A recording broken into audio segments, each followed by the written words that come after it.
In specialty healthcare, growth is not optional, but scaling with operational excellence, that's the hard part. I'm Joe Zabak. This is Scaling Specialty Growth. Thanks for listening. Today's guest is Michelle Hanrahan, Chief Clinical Access Officer and Associate Vice Chancellor at the University of Arkansas for Medical Sciences. UAMS is Arkansas's only academic medical center and a level 1 trauma center. There, Michelle oversees the full breadth of how patients move through it: enterprise access, care management, utilization, transfers, clinical command, my goodness, operations, oncology, nursing. Michelle, even before we started, you were talking about the 50 things on your plate. You do quite a few things. Welcome to the show. It's good to see you again. We go way back. Thanks, Joe. Happy to have this opportunity to kind of talk with you in this venue. I feel like there's a lot going on in healthcare in the world and everything. And so it brings a question I like to lead off with, which is growth is the mandate. It's the imperative. But the operational excellence has to be maintained. And so people in your position where access almost like equals operations, from a philosophical standpoint, what's your approach? What's your kind of like operating mindset for balancing growth goals as well as the systems that need to be in place to support it so that a patient doesn't fall through the cracks or there's not poor experiences across the board? Growth at all costs just does not equate when it means patient experience or patient suffer. So what's your take? How do you find the balance? Sure. There's a lot of things that have to be considered when you talk about growth. And I think every healthcare institution across the country, to your point, is focusing on growth and how do we get there. And I think some of the things that, I focus on as a leader in access in this space is, not all growth is good growth, number one. Growth has to be in alignment with a lot of things. You have to have capacity. You have to have the workforce. It has to be a financially sound decision. You actually have to have the financial backing to be able to support some of that growth. And then the quality component of it as well. It's really great to shove 60 people through a clinic, but if notes aren't getting closed or we aren't able to take care of the patient or respond to messages in baskets and things like that, we're not really providing a great quality of care for patients. So I think from my perspective, when I look at things is, do we have the right recipe in order to be successful in the growth? And that to me is important. So I would assume that you start with a solution and then go frantically searching for a problem. Is that usually how a rollout works? Yeah, it's usually I'm presented with a problem and then how do we find the solution? Yes, of course. I got that completely wrong. That's right. And, it happens all the time. There's low-hanging problems that you can fix very quickly, and then there's other problems that are perceived problems or thought to be problems. And I think there's everybody in their roles in healthcare are in their roles because they're subject matter experts in that area. And sometimes we do things in silos where, administrator financial aspect of it, and they just look at the financial aspect of it. And then the operators are looking at purely the operations. And then you've got the physicians that are just looking purely at the work that they do, and nobody's really talking to each other. And then the next thing you know, you're in a meeting with 25 people and you're presented with a pro forma, and you can take a look at it and go, this is never going to be successful because we don't have X, Y, and Z. One of the things that we frequently find from an access perspective is, we want to acquire a new building or we want to open a new practice, and then nobody thinks about we have to have 2 people at a registration desk to check people in, and it's not on anybody's budget, right? And then I find out after the fact that we're doing this, and then we're trying to scramble. So I think, in order to work on these either real problems or perceived problems, we have to understand the problem and understand what we're trying to achieve. And that's a key component that I think people get really excited and they see the growth and they want to be able to, capitalize on that. A lot of times we think we need to grow, but nobody's really doing a good job of looking at the referral pattern. Or do we have backlog? How much backlog do we have? If we hire one provider, does that solve some of the backlog of the referrals? So referrals is another piece where it is imperative that you put that into your tick sheet, if you will, of what you're looking for from a growth perspective. Yeah. And I want to come back to the referrals part in a bit, because I think earlier you said not all growth is good growth. And I think referral growth kind of fits nicely in that. We'll come back to that. So what are some of the specific things that you have done or that you think about or try to implement to prevent these natural silos that can occur because people take pride in being a subject matter expert and an expert in their domain, but really you're in the position where you have to be the glue and make sure that the thing is staffed. and make sure Yes. that this flows and make sure that the patient is considered in all of this. So what does that actually look like? And maybe put it in context of a recent project that you worked on that could have gone off the rails or went smoothly because of, I've seen this play out before.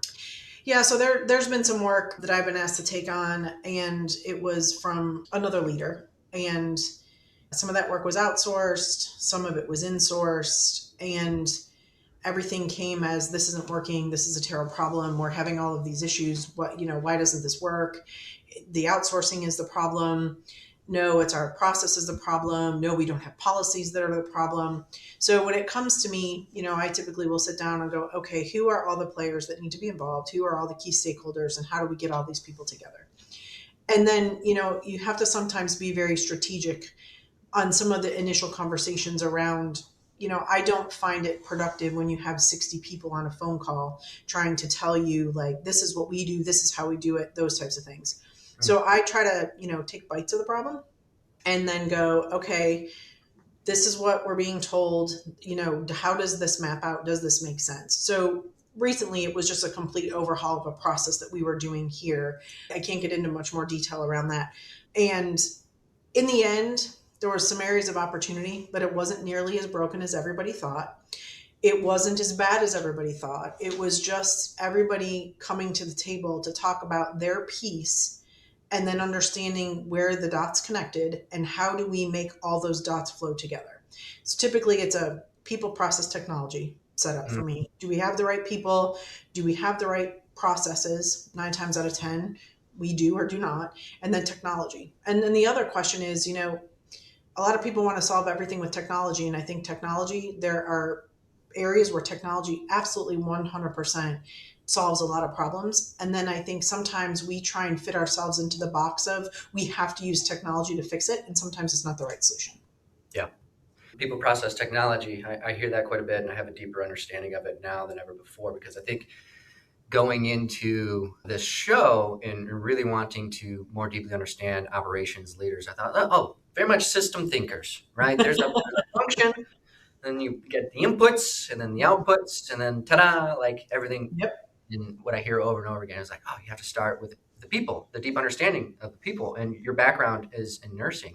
And I think you bring a level of empathy to the job and understanding that we have to get people in the room together. I think that's really key too. I've been in digital health for a while now, and there's been many a conversation where you kind of like stop and you're like, I think this might be the first time that these and it's almost like the conversation with the technology vendor or whoever is like a backdrop for a much needed strategic conversation.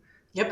And that seems to happen a little bit too often. It sounds like you are intentionally bringing these folks together because people can have, it sounds like, just different understandings of what the problem is. So when you talk about taking bites out of the problem, what does that mean? Is it about like putting it on the whiteboard? Like, what do you think the problem is? What do you guys think the problem is? How does that look like in terms of identifying the first thing to tackle in a chain to lead to the outcome you want? So typically what I'll do is I'll bring everybody together and say, okay, everybody tell me where you think the problem is. What is the problem? Where do we think that lies? And, if you've got 10 people in a room, 4 people might tell you the same thing.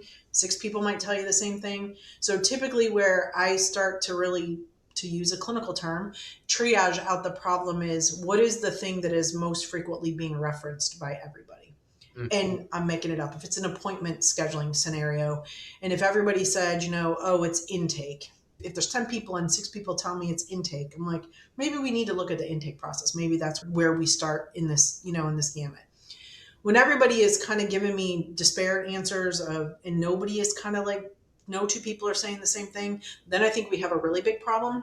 And it really indicates to me that nobody knows what they're talking about or is very confused on what we're talking about. So then I often go back to, okay, what are we trying to achieve? What is the outcome that we're trying to get? And then how do we on paper back up to the beginning to get to the outcome? Because sometimes you just have to take the whole process apart that is there today and rip it apart and re-put it back together.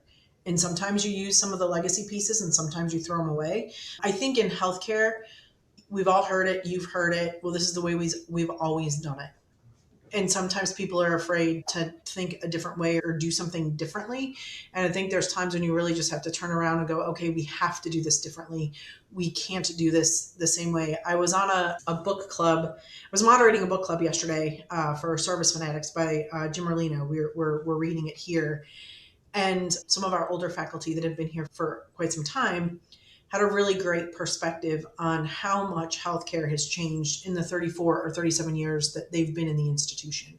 Mhm. And when you really think about that and both the positive and negative effects that sometimes that can be had due to that, you really have to take a step back, because when you think about healthcare, very simplified, 100 years ago, not 100 years ago, 20 years ago, 30 years ago, 40 years ago, we documented on paper. We don't document on paper anymore. But, if we have a electricity outage, we go to downtime.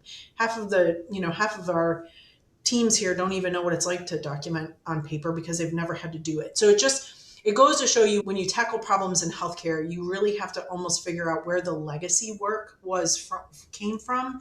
And then, is the legacy work relevant today? And if it is, do we need to optimize it, or do we just need to say, yeah, this isn't really relevant anymore. We need to do something different.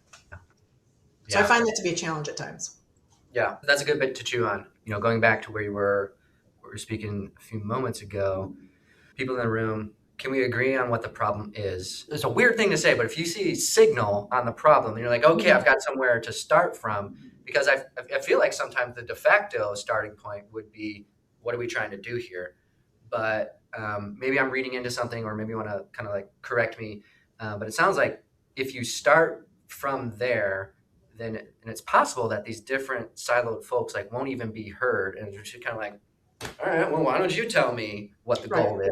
But if you start with a problem and then you recognize that there's not agreement there, it's like, okay, clearly, class, we need to take a step back and talk about what the outcome or what the goal is.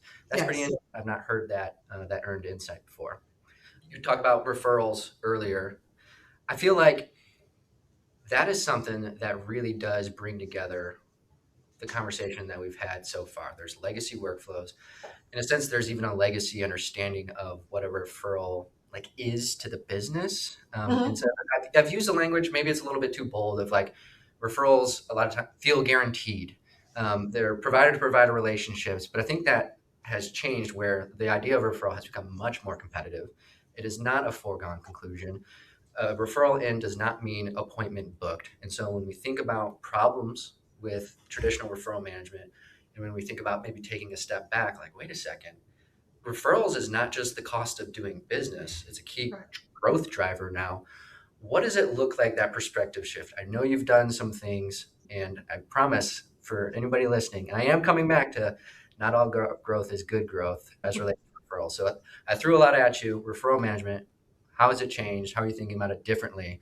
And what bones are you trying to break and almost reset when it comes to thinking about it? Sure. So prior to my role here at UAMS, and a few roles prior to that, I was a healthcare access consultant. And I went to a lot of institutions that were very academic in nature, maybe maybe an academic medical center in a state that was rural, or had, a scenario where they were the only one of. And UAMS is very similar in that way, but our mindset is a little bit different. But I remember we were contracted to work in an institution. It was an academic medical center. It was a university, and they wanted to fix patient access. And they knew what their problems were. I mean, let's face it, as a consultant, it's the running joke. You can give, I think the joke is something like, they just want to know what time it is, and you look at your watch and tell them. It's really basic. Everybody, when you're reaching out to consultants, you kind of know what your problem is. You just want somebody to help you fix it, right? So anyways, we had done this body of work. We did this whole assessment and kind of pinned down, like, these are the work streams that we would recommend that you do. These are what the outcomes would be. This is what this would look like. And they took a step back and they said, yeah, we've got lines of people around the block. We've got referrals for miles. Like, I don't really think we want to invest in this. Like, we don't have a problem with volume. And I was like, okay, but when, like Jeff Bezos puts the Amazon hospital right next door to you, or another, healthcare system puts up something right next door to you, you are going to have a problem, and you're going to want your referrals, and you're going to you're going to treat your referring providers differently. One of the things for us at UAMS that we're really striving to work towards is, obviously every referral we want them all. And I think when you go back to when we talk about not all growth is good growth, there's a lot of institutions across the country that there's sometimes a perception out there that like this patient doesn't is too complicated, or this isn't the type of patient that we want, so we're going to refer that patient somewhere else. And then suddenly you have this patient that may not have the greatest payer mix and things like that, and those are some things that you have to work through. I always say, like, you have to take the good with the bad, right? But to go back to the referral piece, I think it's really important when you are getting referrals from the ambulatory spaces or anywhere out in the community that you follow back up with that provider to let them know that you did see their patient, this was the outcome. And that's, to your point, the relationship building, right? Sometimes you hire a lot of new providers out of school, and they may not necessarily understand you have to go out and build those relationships in order to get those referrals into the system. So that's kind of like how you build that relationship to make sure that you get referrals. The second piece to it is when that referral gets into the institution, we have to make sure that we act on it. And my expectation is that the patient gets reached out to within 24 hours of receiving the referral. And some people can say, oh God, 24 hours, that seems like a long time. The patient has just been in the clinic. They've just been told that they need to see somebody else. You know what I mean? Like, I think 24 hours seems like a long time, but it's actually really not when you think about how life happens. If you see your provider at 5 o'clock, you're not expecting someone to call you at 10 o'clock at night and go, hey, do you want to schedule an appointment in cardiology? So the timing on it is important. And then making sure that we're doing everything possible to actually get in touch with that patient, whether it's by text message, phone call, voicemail, my chart, all the things to make sure that we can get that patient. And then the other thing that I think is very important in the referral space is a lot of times you'll be on the phone call with a patient telling them that you're trying to schedule them an appointment in cardiology or rheumatology, or your provider would like you to see wherever, and they don't even understand why they're coming. They don't know, well, I didn't know I had to see a rheumatologist. Why am I seeing a cardiologist? And I think some of that is like, I don't know I can't tell you what the communication was in the room with the patient. So there's a little bit of a disconnect there. And then again, closing that loop back up to say, met with your patient, this is the outcome, things like that. I don't know if we do a great job of that all the time. Yeah. I feel like closing the loop is becoming less and less of a nice to have and more of a way to actually, obviously fortify a relationship and ensure that volume keeps coming. I think especially in like a more value-based scenario, I mean, go Google search as we shift towards value-based care in quotes, and you'll see the first reference of that phrase like 20 years ago. Mm-hmm. However, when obviously self-assured employers, the rise of that, working with specific entities, right, to really steer patients to high quality, low cost care, things of that nature, the payers, obviously. The closing loop is really more important because if you don't deliver that experience, you can actually turn off the tap of that referral volume. I think things like referral leakage used to be a problem within the four walls of the practice only, and it was a purely operational thing to maybe get around to it and fix. But in terms of consolidation, competitors down the street, like you referenced, is like, hey, you might not feel like you have a volume problem now, but when competition really increases, you're like, oh, wait a second, I did. I just wasn't in my face yet. So I think things are definitely evolving on that front. And it's really easy. You didn't quite dig into this. I'm curious your thoughts. It's like, we don't want to deal with this type of patient, bluntly paraphrasing, so they refer them out. Your EHR might be filled with like referral Doritos, right? Where we got a lot of volume, we got a lot going in, but in terms of like the nutrition to the system, maybe it's not quite what you expected. Do groups struggle with the insight in terms of how that referral actually flows through the system and the nature of it? I don't think referrals is always an enigma. And that one of the things that, like, if you don't have a great referral structure, and a referral is a wealth of data. And when you think about all the referrals that flow into a physician or into an institution, and when I say outside referrals, I mean referrals that are coming from the outside, not your internal referrals. People that are on EHRs are getting all their internal stuff. They know exactly what patients are being seen for. And you see Dr. Smith in the hallway and say, hey, I just referred one of my patients to you. On the outpatient side, or on the out of the hospital side, or out of the institution side, if you combine all of that together and the hundreds of thousands of referrals that come in every day, every year, whatever, you can learn a lot about what your community thinks about you. You can learn a lot about what the providers in the area think about you. You can sometimes identify patterns where, hey, Dr. Smith only refers us patients that are, self-pay or don't have insurance and things like that. And there's nothing we're going to do about that, because our goal is to take care of the patient, and we want to make sure that we take care of the patient and do the right thing. But I don't think people put enough stock in the intelligence that comes out of the referral space. But the challenges that we have are, a lot of times I'll get a question, someone will email me and say, hey, Michelle, can you tell me how many referrals, am I getting from this location, this provider, this whatever, and what is the diagnosis?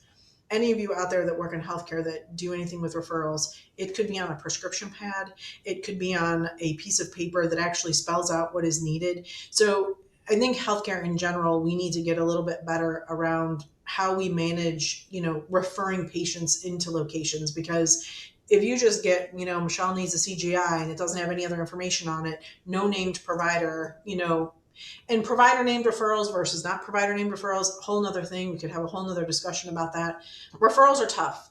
They're very enlightening, but they're tough, and they're tough to manage at times. And it's tough if you don't have a great system to help you sort through the noise of what's out there and who's coming to you for what and those types of things. And the other piece to referrals, referrals aren't just necessarily paper. You would want any referring physician to be able to pick up their phone and call you mid colonoscopy, mid whatever, and say, hey, I've got a patient that I think has a giant tumor and needs to be seen as quick as possible. Like, it should be able to get to that level of communication. So related to referrals or related to access and general operations, what is next? What are you focused on? My goal always is to make sure that we under promise and over deliver, right? Like, there's nothing more that you can do when we say, send us all of your patients, do all of these things, to really operationally make sure that we know that we can manage what is coming. I will never, ever forget, I was in a institution when I was consulting, and one of the hospitals in the surrounding areas, one of their competitors, I think Blue Cross Blue Shield, was going out of network with them. So the institution I was consulting in, it's the story to this day that they tell us, or told us when we were there. They said, oh my God, this is an opportunity for us to garner all this volume. Like, Blue Cross Blue Shield is on network with them. So we're going to set up a dedicated line, and these people can call this line, and we can get them set up in our system, and we can do all this stuff. They blasted the phone number everywhere, sent out flyers, we're going to help you. And they put one person to answer the phone. And they were getting like 100 calls an hour, and they put one person on the phone to answer it. And as you can imagine, it failed miserably.